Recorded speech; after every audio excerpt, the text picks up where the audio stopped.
Hello friends, welcome again to Jupiter classes. तो आज हम पिछले टॉपिक को ही कंटिन्यू करने जा रहे हैं, यानी फिस्कल पॉलिसी को ही कंटिन्यू करेंगे, क्योंकि ये टॉपिक थोड़ा सा लेंथी होने के साथ साथ इम्पॉर्टेंट भी है। काफ़ी इम्पॉर्टेंट है ये आपके एग्ज़ाम पॉइंट ऑफ व्यू से। तो जैसे कि आप देख पा रहे होंगे कि आज हम डिस्कस करने जा रहे हैं types of fiscal policy. So on the basis of the role played by the government, ठीक है, on the basis of the nature of the role played by the government in formulating the fiscal policy is of two types: discretionary fiscal policy और non discretionary fiscal policy. अभी discretionary fiscal policy क्या होता है भाई? Discretionary fiscal policy हम उस fiscal policy को कहते हैं जब गवर्नमेंट डेलिबरेटली टैक्सेस को और स्पेंडिंग लेवल को बढ़ाए या घटाए in order to regulate the economic activities so as to achieve the desired economic goals। इस तरीके की फिस्कल पॉलिसी को हम डिस्क्रिशनरी फिस्कल पॉलिसी कहते हैं।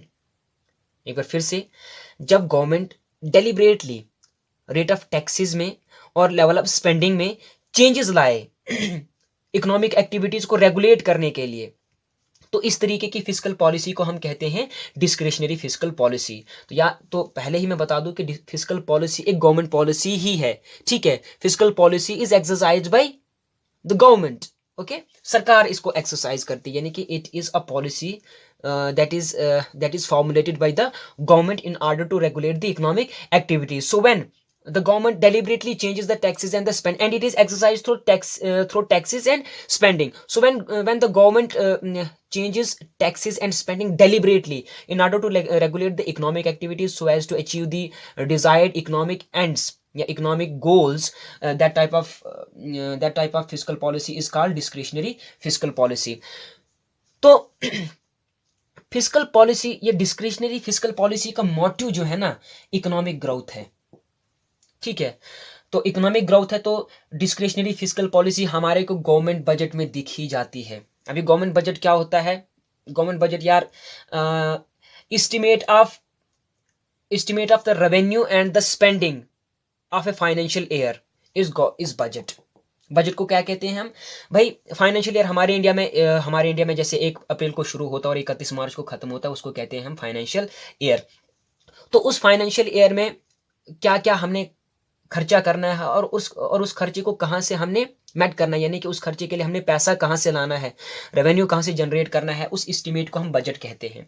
तो ये जो डिस्क्रिशनरी फिस्कल पॉलिसी है ना, ये आमतौर पर थ्रू बजट ही एक्सरसाइज की जाती है, यानी कि बजट में ही हम डिस्क्रिशनरी फिस्कल पॉलिसी बजट के थ्रू ही फॉर्मुलेट की जाती है, क्योंकि इसका मेन मोटिव जो है इकोनॉमिक ग्रोथ है, ठीक है। लेकिन कभी कभार फिर रेयर सिचुएशन भी आ जाती है, जब इकोनॉमिक एक्टिविटीज़ अगर बहुत ही ज़्यादा डिप कर जाए या फिर इकोनॉमिक एक्टिविटीज़ इतनी ज़्यादा बूम पे चढ़ जाएं कि इन्फ्लेशन के इम्कानात आ जाएं, तो उस वक्त फिर डिस्क्रिशनरी फिस्कल पॉलिसी यानी कि डेलिबरेटली गवर्नमेंट टैक्सेस और स्पेंडिंग लेवल में चेंजेस कर सकती है। तो ये था हमारा डिस्क्रिशनरी फिस्कल पॉलिसी।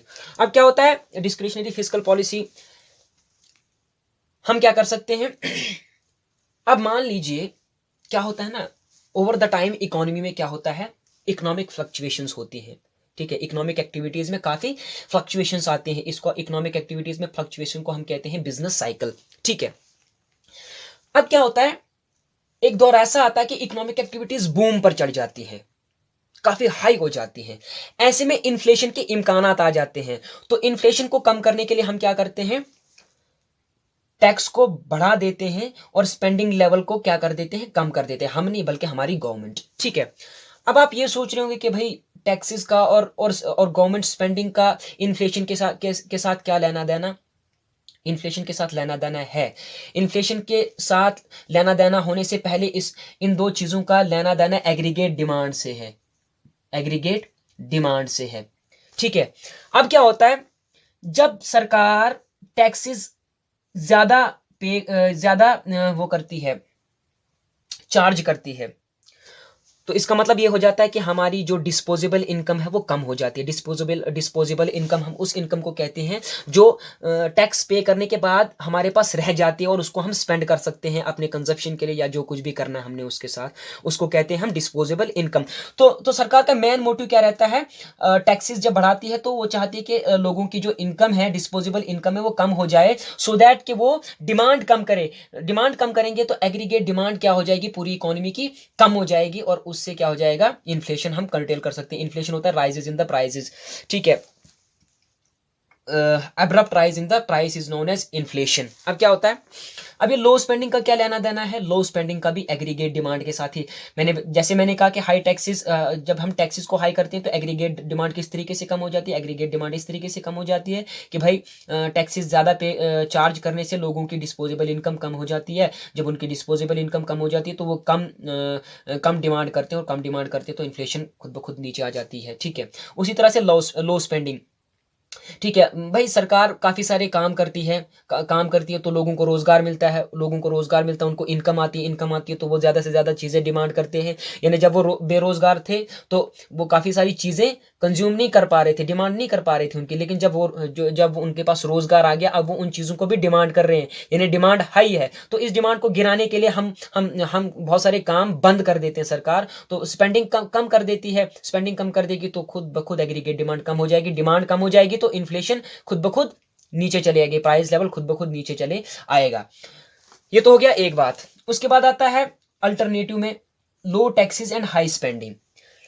अब जब इकोनॉमी में क्या हो जाता है? रिसेशन हो जाता है, यानी इकोनॉमिक एक्टिविटीज डिप हो जाती हैं, बहुत नीचे आ जाती हैं, तो ऐसे में सरकार के पास एक ही अल्टरनेटिव बचता है कि अब वो लोगों की डिस्पोजेबल इनकम को बढ़ाए। तो लोगों की डिस्पोजेबल इनकम किस तरीके से बढ़ाई जा सकती है? भाई लोगों को टैक्स जो है वो कम कर दो, लोगों की इनकम पे टैक्स कम कर दो, सो दैट कि उनकी डिस्पोजेबल इनकम बढ़ जाए, वो ज़्यादा से ज़्यादा डिमांड करें, और हमारे जो बिजनेसमैन हैं, हमारे जो इन्वेस्टर्स हैं, हमारे जो एंटरप्रेन्योर्स हैं, जो कोई भी हैं, ठीक है, प्रोड्यूसर्स हैं, वो उनको थोड़ा सा क्या मिले? एनकरेजमेंट मिले, उनको थोड़ा सा लालच दे दीजिए कि हाँ भाई डिमांड अच्छी हो रही है, तो भाई प्रॉफिट के हमारे पास बहुत सारे चांसेस है, सो प्रोडक्शन करो। प्रोडक्शन होगी तो जाहिर सी बात है, प्रोडक्शन होगी तो उस प्रोडक्शन को बढ़ाने के लिए उनको एम्प्लॉयमेंट देनी पड़ेगी लोगों को, क्योंकि ज़्यादा से ज़्यादा लोग एम्प्लॉय करने पड़ेंगे, ज़्यादा से ज़्यादा लोग एम्प्लॉय होंगे, इनकम बढ़ेगी तो फिर से उसी तरीके से एग्रीगेट डिमांड बढ़ेगी। तो एग्रीगेट डिमांड एक तरीके से क्या करती है? मल्टीप्लायर इफेक्ट हो जाता है फिर एग्रीगेट डिमांड का, और इकोनॉमिक, तो फिर हमारी इकोनॉमिक ग्रोथ अचीव होती है। तो याद रखिएगा, इन्फ्लेशन को कर्टेल करने के लिए हमारे पास क्या तरीका, फिस्कल पॉलिसी क्या होती है? High taxes, low spending. और रिसेशन को खत्म करने के लिए लो टैक्सेस, हाई स्पेंडिंग, क्योंकि जब गवर्नमेंट ज़्यादा से ज़्यादा खर्चा करेगी, ज़्यादा से ज़्यादा रोज़गार मिलेगा लोगों को, वो लोग ज़्यादा से ज़्यादा डिमांड करेंगे, ज़्यादा से ज़्यादा डिमांड करेंगे तो हमारा जो प्रोड्यूसर है उसकी आंखें खुल जाएंगी कि भाई डिमांड बढ़ रही है, मुझे सप्लाई बढ़ानी पड़ेगी, और उस सप्लाई को बढ़ाने के लिए उसे ज़्यादा से ज़्यादा लेबर काम पे लगाना पड़ेगा। ज़्यादा से ज़्यादा लेबर जब काम पे लग जाएगा, उसको इनकम मिलेगी, वो फिर से खर्चा करेगा, यानी कि मल्टीप्लायर इफेक्ट से फिर हमारी इनकम, नेशनल इनकम बढ़ेगी। तो इस तरीके से गवर्नमेंट क्या करती है? डिस्क्रिशनरी फिस्कल पॉलिसी के थ्रू इकोनॉमिक ग्रोथ को अचीव करना चाहती है, या फिर अचीव करने की कोशिश करती है इस तरीके से। तो ये था हमारा डिस्क्रिशनरी फिस्कल पॉलिसी। दूसरी टाइप है भाई नॉन डिस्क्रिशनरी फिस्कल पॉलिसी, यानी it is not the discretion of the government simply, ठीक है।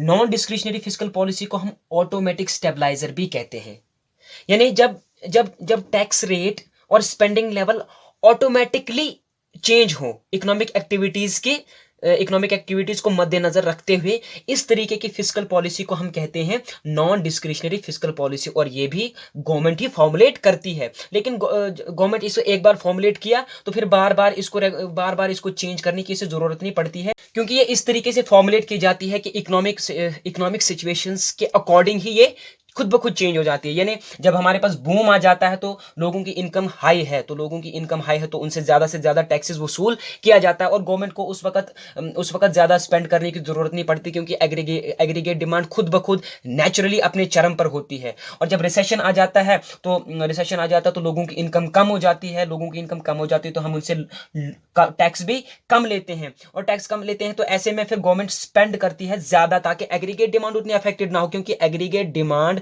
काफी ज्यादा अहम है इकोनॉमिक ग्रोथ के लिए। ठीक है, क्योंकि अगर डिमांड नहीं होगी तो हमारा प्रोड्यूसर प्रोड्यूस नहीं करेगा,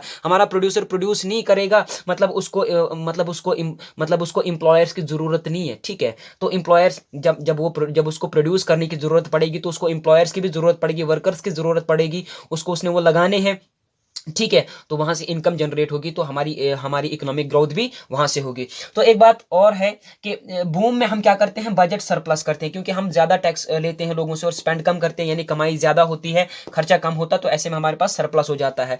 और हम इस सरप्लस को ऐसे नहीं जाने देते, हम इस सरप्लस का इस्तेमाल तब करते हैं जब हम रिसेशन में फंस जाते हैं, यानी कि जब इकोनॉमिक एक्टिविटीज डिप होती हैं और एग्रीगेट डिमांड को या फिर इन्वेस्टमेंट को एक तरीके से फ्लिप देने के लिए, सो दैट इकोनॉमिक एक्टिविटीज फिर से अपने चरम पर आ जाएं, तो ऐसे में हम इस बजट सरप्लस का इस्तेमाल करते हैं, क्योंकि रिसेशन में हमारे पास बजट डेफिसिट हो जाता है।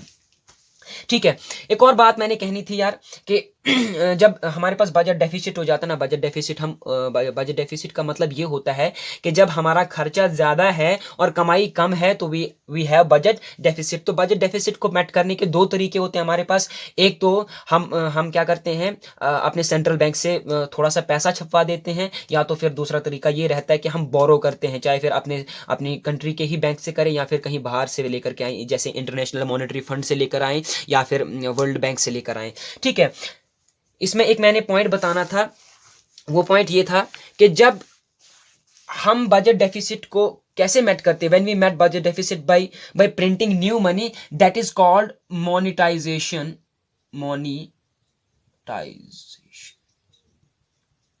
इसको हम कहते हैं मोनेटाइजेशन ऑफ बजट डेफिसिट। आप इसको लिख लीजिए, मेरे पास जगह नहीं है यहाँ पे।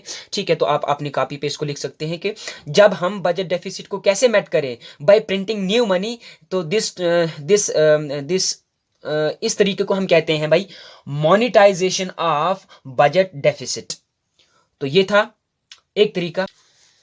भाई एक और क्लासिफिकेशन आती है हमारे पास फिस्कल पॉलिसी की, वो ये आती है कि on the basis of the level of spending and the rate of taxes.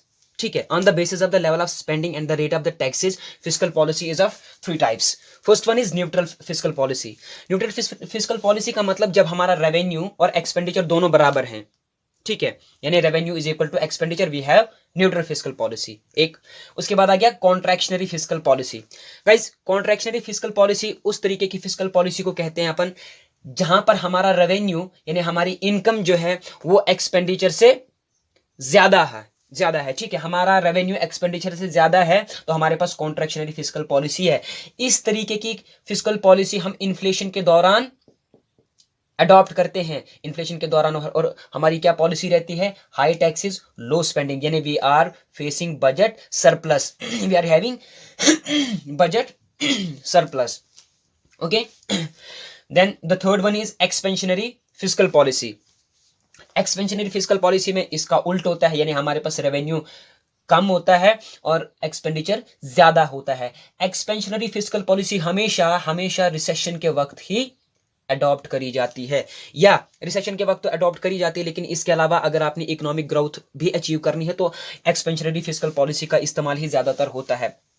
ऐसे में हम क्या करते हैं, लोगों से टैक्सेस कम वसूल करते हैं, क्योंकि फिस्कल पॉलिसी का मुद्दा ही है एग्रीगेट डिमांड को अटैक करना। भाई ये बात आप याद रखिएगा। फिर इसी के थ्रू आप इन्फ्लेशन को कर्टेल करना चाहते हैं या फिर रिसेशन से बाहर आना चाहते हैं तो फिर अलग बात है, लेकिन इसका मेन टारगेट तीर जहां पे लगाना है वो है हमारा एग्रीगेट डिमांड ही सब कुछ है। ठीक है, तो लो हम जब टैक्स लो करते हैं तो हमारा मुद्दा क्या रहता है लोगों की डिस्पोजेबल इनकम को बढ़ाना ताकि वो ज्यादा से ज्यादा डिमांड करे भाई, ठीक है, क्योंकि ज्यादा से ज्यादा डिमांड करेंगे तो होगा क्या भाई, ज्यादा से ज्यादा डिमांड करेंगे तो उस डिमांड को मेट करने के लिए प्रोड्यूसर को नई प्रोडक्शन करनी पड़ेगी, प्रोड्यूसर को नई प्रोडक्शन करनी पड़ेगी तो उसे नए वर्कर्स भी तो लगेंगे ना, नए वर्कर्स आ गए काम पर, उनकी इनकम आ गई है ना, अब वो उस इनकम को कहीं खर्च तो करेंगे ना, तो वो किसी दूसरे की इनकम बनेगी और वो जिसकी इनकम बनेगी वो कहीं और खर्च करेगा। यानी कि जब जब गवर्नमेंट क्या करती है, जब गवर्नमेंट थोड़ी सी स्पेंडिंग करती है, इन्वेस्टमेंट करती है कहीं पे, या फिर टैक्सेस कम कर देती है, तो इनकम जो है, नेशनल इनकम जो है वो मल्टीप्लायर इफेक्ट के साथ बढ़ती है, ये बात याद रखना, विद मल्टीप्लायर इफेक्ट, ठीक है।